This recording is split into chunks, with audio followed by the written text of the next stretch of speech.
இதில் மெயினாக வடிவியலில் கோணங்கள் ஆங்கிள்ஸ் தான் பார்க்க போகிறோம். கோணம்னா என்ன? கோணம் அன்னைக்கு தானே பார்த்தோம், மேத்தமெட்டிஷியன். ஆங்கிள் டிரான்ஸ்லேஷன் நான் பண்ணிடுறேன்.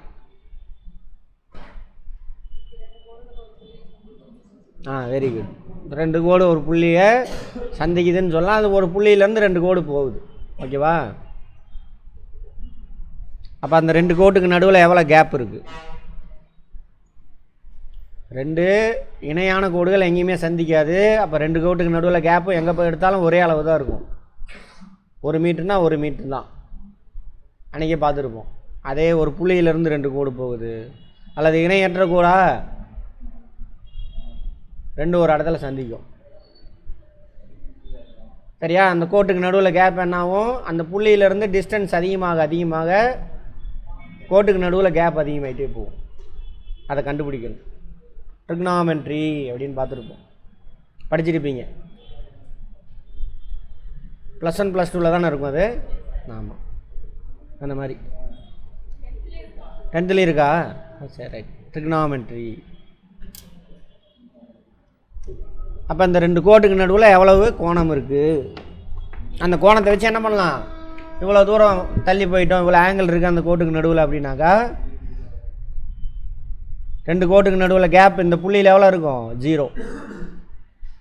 இங்கேருந்து போகப்போ என்ன ஆகும்? ஆங்கிள், அதாவது டிஸ்டன்ஸ் அதிகமாகிட்டே போகும். ஆங்கிள் ஒன்று தான். இப்போ 30 டிகிரியா 30 டிகிரி தான் ஆங்கிள். தூரம் போகப்போ 2க்கு நடுவில் கேப் அதிகமாகிட்டே போகும். அப்போ இவ்வளோ ஆங்கிள் இருக்கக்கூடிய அந்த 2 கோட்டுக்கு நடுவில் கேப்பு இவ்வளோ தூரத்தில் 2க்கு நடுவில் கேப் எவ்வளோ இருக்கும் அப்படின்னு கண்டுபிடிக்க முடியும். அதுக்காக கொண்டு வந்தது தானே அது இந்த ஆங்கிள், கோணம்ன்ற கான்செப்ட். சரியா? புள்ளி வேறு எதோட ஒரு முக்கியமான நேச்சர், புள்ளி வந்து வேறு எதுக்கு இருக்கும்? வட்டத்துக்கு. கரெக்டா? இது ஒரு கோடு, இன்னொரு கோடு இருக்குது. முள் இருக்கா கடிகாரத்தில்? அது ஒரு ரவுண்டு சுற்றி வந்ததுன்னா எவ்வளோ கோணம்? 360.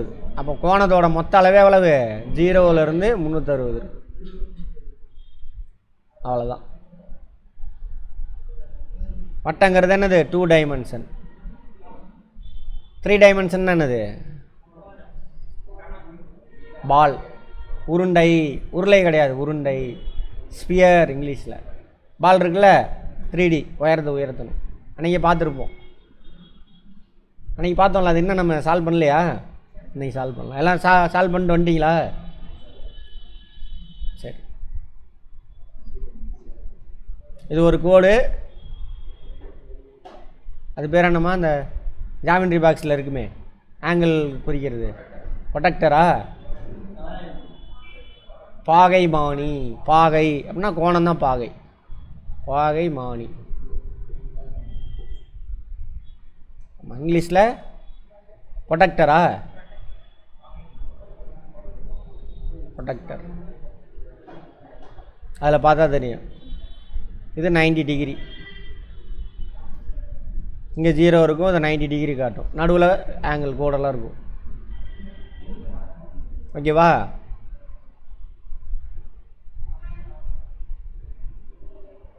இப்படி இருந்ததுன்னா எவ்வளவு?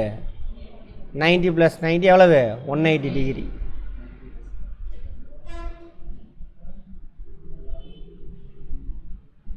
இன்னும் இது சுற்றிட்டு இங்கே வந்துருச்சு. இன்னொரு 90 எவ்வளவு? 270 டிகிரி. ஒரு ரவுண்ட் அடித்து முடிச்சிருச்சு. அப்போ எவ்வளவு?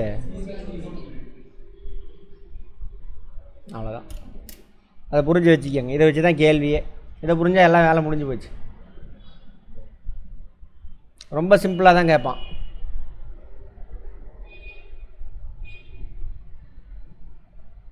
சதுரத்துக்கு எத்தனை கோணம் இருக்கும்? 4. சதுரம், செவ்வகம் எல்லாத்துக்குமே 4 கோணம் இருக்கும். ஒவ்வொரு கோணமும் எவ்வளவு? 90 இருக்கும். அப்போ டோட்டலாக எவ்வளவு? 360, 360 டிகிரி இருக்கும். அதெல்லாம் விட்டுருங்க. கோணம் ஆங்கிள். ஆங்கிள்னா என்னன்னு சொல்கிறாங்க, புள்ளி 2 கோடு நடுவில் எவ்வளோ இருக்குது, அதுதான் ஆங்கிள். கோணத்துடைய வகைகள் குறுங்கோணம் அப்படின்னு சொல்லுவாங்க. இங்கிலீஷில் நம்ம அப்ஸ்கியூட்டா, அக்யூட்டா அப்ஸ்கியூட்டா, அக்யூட் ஆங்கிள்னு சொல்லுவாங்க. 90 டிகிரிக்குள்ளே இருந்தது இதான் 90 டிகிரி. அதுக்குள்ளே நீ எந்த ஆங்கிளாக இருந்தாலும் என்ன இருக்கும், அதுக்கு பேர் குறுங்கோணம். 90ஓட குறுகி இருக்குன்னா அது குறுங்கோணம், அக்யூட் இங்கிலீஷில்.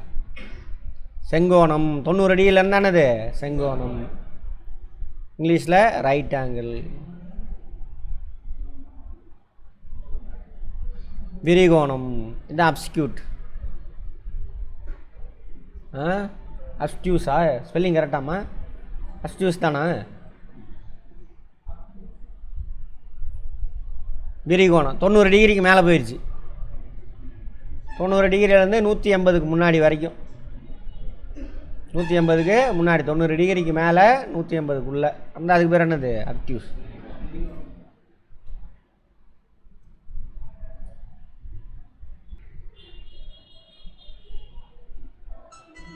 தொண்ணூறு டிகிரிக்கு மேலே 180 டிகிரிக்குள்ளே, 180 டிகிரினா என்ன ஆயிரும், ஸ்ட்ரைட் ஆங்கிள். இங்கே 180 இது நேர்கோணம்.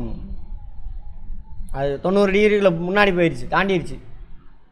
சார் 180 தாண்டிடுச்சு, அதுக்கு பேர் என்னது, பின் வளைவு கோணம்.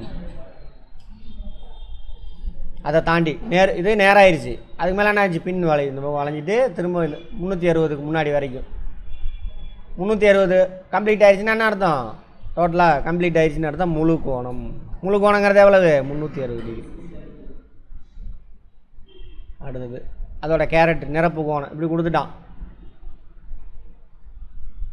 சரியா. இப்படி செங்குத்தாக இருந்தால் என்ன அர்த்தம், 90 டிகிரி. இது 30 டிகிரி, இது எவ்வளோன்னு கேட்பான்.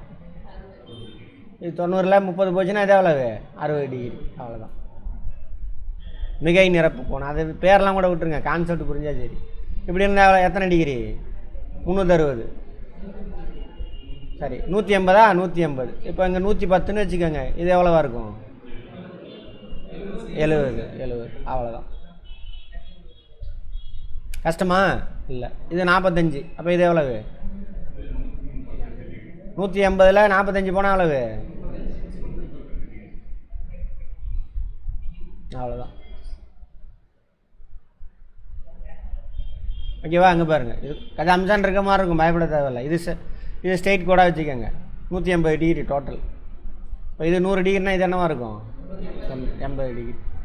இது 80 இருந்தால் இதுவும் 80 தான் இருக்கும். இது 80னா இது எவ்வளோ இருக்கும், 100.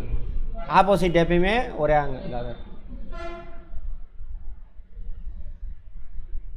அடுத்தது முக்கோணம் இருக்கா, 3 கோணத்தையும் கூட்டினீங்கனாக்கா 180 தான் வரும். முக்கோணத்தில் 3 கோணத்தை கூட்டினா எவ்வளோ வரும், 180 தான் வரும். அதை புரிஞ்சுக்கோங்க.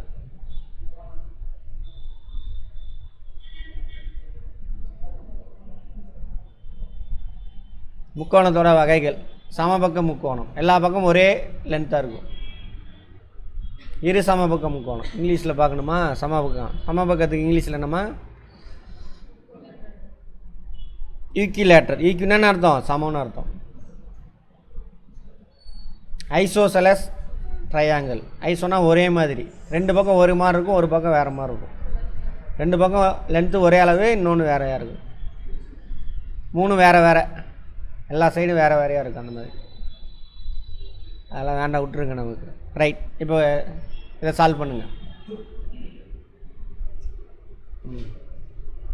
இப்போ எக்ஸு ஒய்யும் கண்டுபிடிங்க, இங்கெல்லாம் பார்க்காதீங்க. பாயிண்ட்டு, இந்த பாயிண்ட்டு ஓகேவா. இது ஒரு கோடு, இந்த பக்கம் 130, அப்போ இந்த பக்கம் எவ்வளோ இருக்கும், 50. விஷ்ணு புரியுதா, ரைட். அப்போ இங்கே இது எவ்வளோ இருக்கும், 50. இது 50, இது 50, அப்போ இது எவ்வளவு, 80. ஏன்னாக்கா முக்கோணத்துக்குள்ளே உள்ள கோணம் எவ்வளவு, 180 டிகிரி. 3 கூட்டினீங்கன்னா ஸோ இது 80. அப்படி தான் ஆன்சர் பண்ணணும். Very simple. டிஎன்பிசிலாம் கேட்டிருக்கான், யூபிஎஸ்சியில் கேட்டிருக்கான், சரியா. ரைட். அடுத்தது உயரமா, பித்தாகரஸ் தேற்றம் தெரியும்ல, எப்பயே கண்டுபிடிச்சிட்டாங்க. பித்தாகரஸ்ன்றவர் கிரேக்கத்தை சேர்ந்தவர். அப்பயே ஒரு செங்கோண முக்கோணமாக இருந்ததுன்னு வச்சுக்கோங்க. இந்த செங்கோண முக்கமாக ஒரு கோணம் வந்து 90 டிகிரியாக இருக்கும். இந்த செங்கோண முக்கோணம் இருந்தால் இது சி, இந்த பக்கம் பி, இந்த பக்கம் ஏன்னு வச்சுக்கிட்டான். அதான் பித்தாகரஸ்ங்கிற கண்டுபிடிச்சா. அதுக்கு தான் பித்தாகரஸ். அது எப்படிப்பட்ட எவ்வளோ லென்த் இருக்கக்கூடிய முக்கோணமாக இருந்தாலும் சரி, செங்கோண முக்கோணமாக இருந்தது அப்படின்னாக்கா சரியா இது கர்ணன்னு சொல்லுவாங்க. இங்கிலீஷில் என்னமா கர்ணத்துக்கு?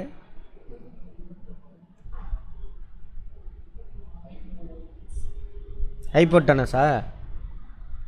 சர்க்கிள்லாம்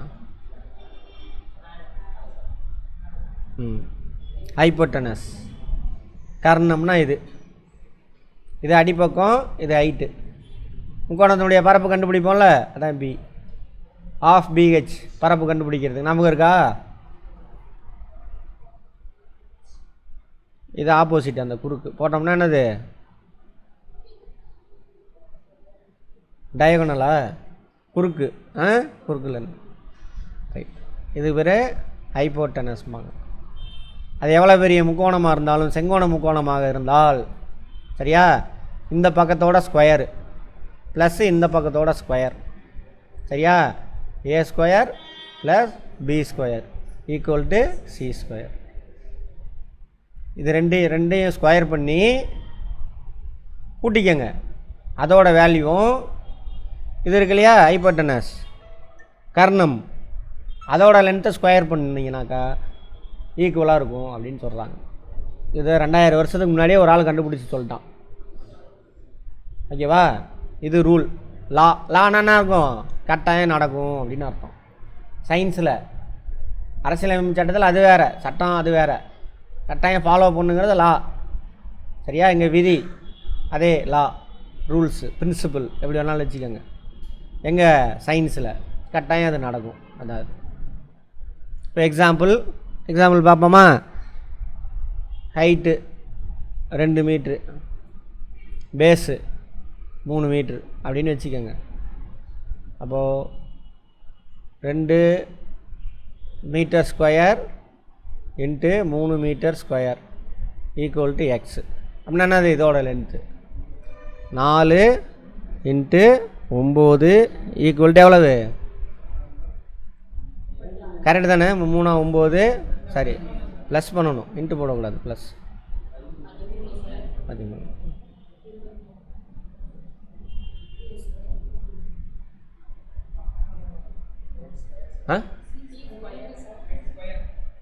சி ஸ்கொயர் போட்டிங்கன்னா இவ்வளோ தானே வரும். அதானே ஈக்குவல் தானே? இது ரெண்டோட ஸ்கொயர் தான். இது 2 ஈக்குவல் தானே? X square. சரி 13. இது ரெண்டையும் கூட்டினீங்கனாக்க, இது ரெண்டையும் ஸ்கொயர் பண்ணி கூட்டினீங்கன்னா என்னது? இது இந்த லென்த்து கிடச்சிது. புரிஞ்சுதா? ரைட். அதாங்க போட்டிருக்காங்க. ஏசின்னா என்ன அர்த்தம்? இது இந்த length AC square is equal to AB square plus BC square. கரெக்டா? AB square 18 square, BC square 24 square. ரெண்டையும் மல்டிப்ளை பண்ணி போட்டாங்க. இப்போ ஏசி எவ்வளவு? ஆமாம், இது என்ன பண்ணணும்? ஸ்கொயர் ரூட் எடுக்கணும். அப்போ இதோட இது நமக்கு கிடைக்கும் 13 கிடைக்கும். ஸ்கொயர் ரூட்னா எவ்வளோ வருமா?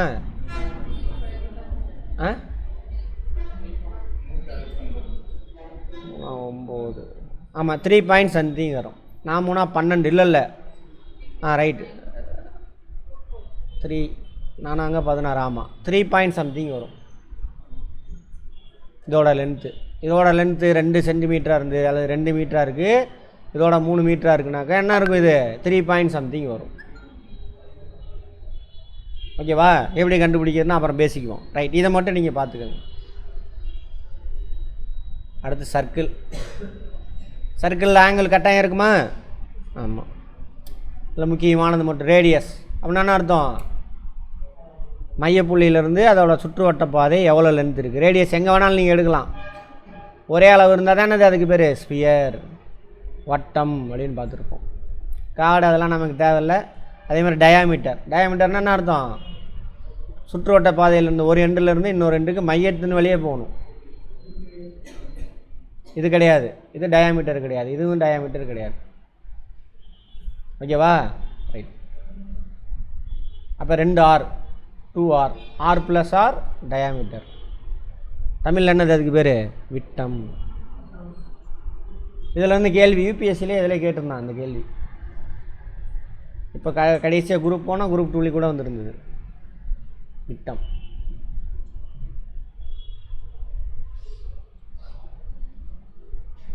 சரியா?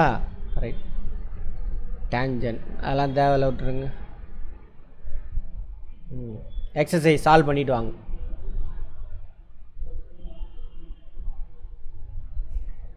சால்வ் பண்ணிட்டு வாங்க, ஈஸியாக தான் இருக்கும் எல்லாம்.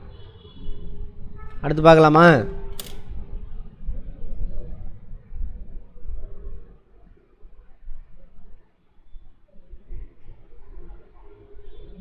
இதில் இது தேவையில்லை, இது தேவையில்லை, இதெல்லாம் தேவையில்லை, விட்டுருங்க. மற்றதெல்லாம் சால்வ் பண்ணிட்டு வாங்க. ஓகேவா?